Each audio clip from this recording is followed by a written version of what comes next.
ثم ارجع البصر كرتين ينقلب إليك البصر خاسع وهو حسير ولقد زينا السماء الدنيا بمصابيح وجعلناها رجوما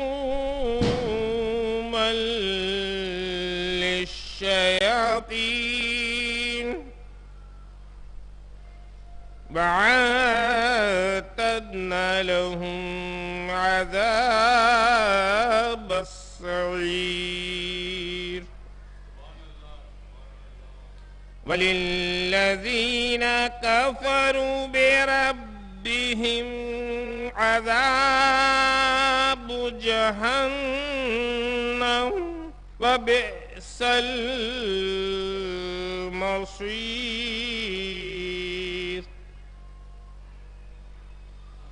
إذا ألقوا فيها سمعوا لها شهيقا وهي تفور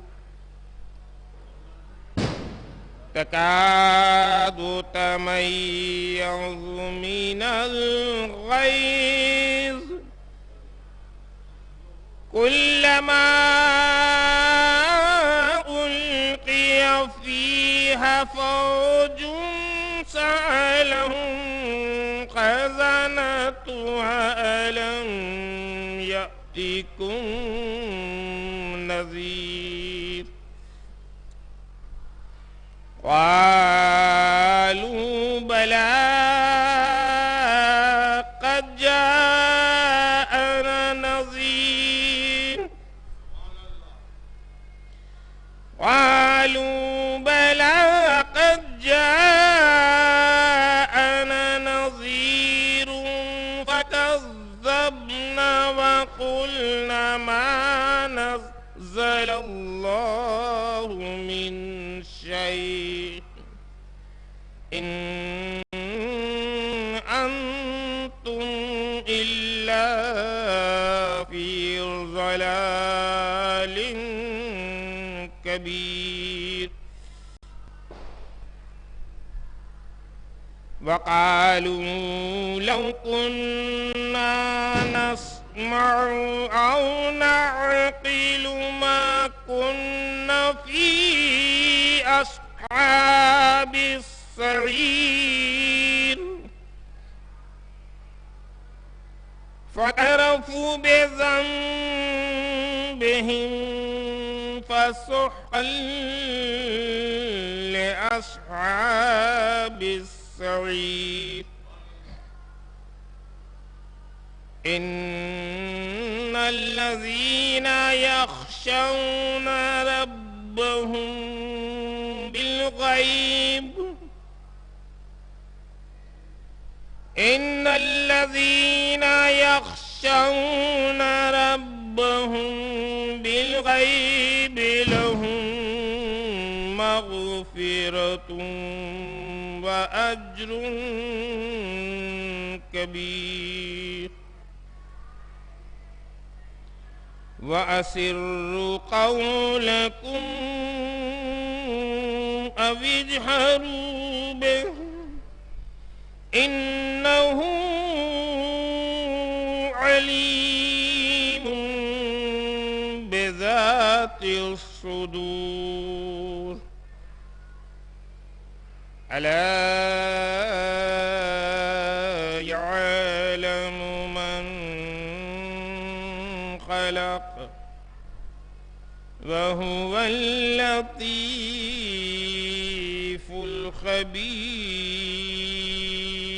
الخبير صدق الله العلي العظيم وصدق رسوله النبي الكريم والحمد لله رب العالمين.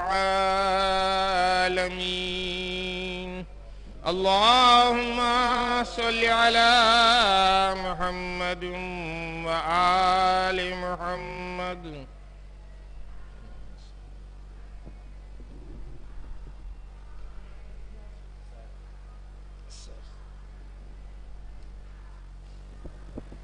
تمام مومنین سے گزارش ہے جو صدر دروازے پہ کربلا دیان الدولہ کے مقیم ہیں، مجلس کا آغاز تلاوت کلام پاک سے عالی جناب قاری محترم عزیز میاں بھائی نے کر دیا ہے۔ مجلس کے سلسلے کو آگے بڑھانے کے لیے گزارش کر رہا ہوں شاعر اہل بیت جناب سیف صاحب سے کہ تشریف لائیں۔ جناب سیف صاحب۔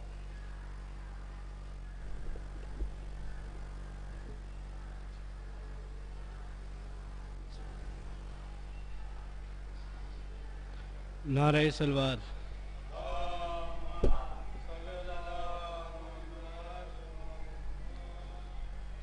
آج بھی زینب کی آتی ہے صدا بھائی حسین، آج بھی زینب کی آتی ہے صدا بھائی حسین، تیرا چہرہ تیری آنکھیں بھول کب پائی حسین، آج بھی زینب کی آتی ہے صدا بھائی حسین، چلتے نا خیر سے گرایا خود کو تیریت پہ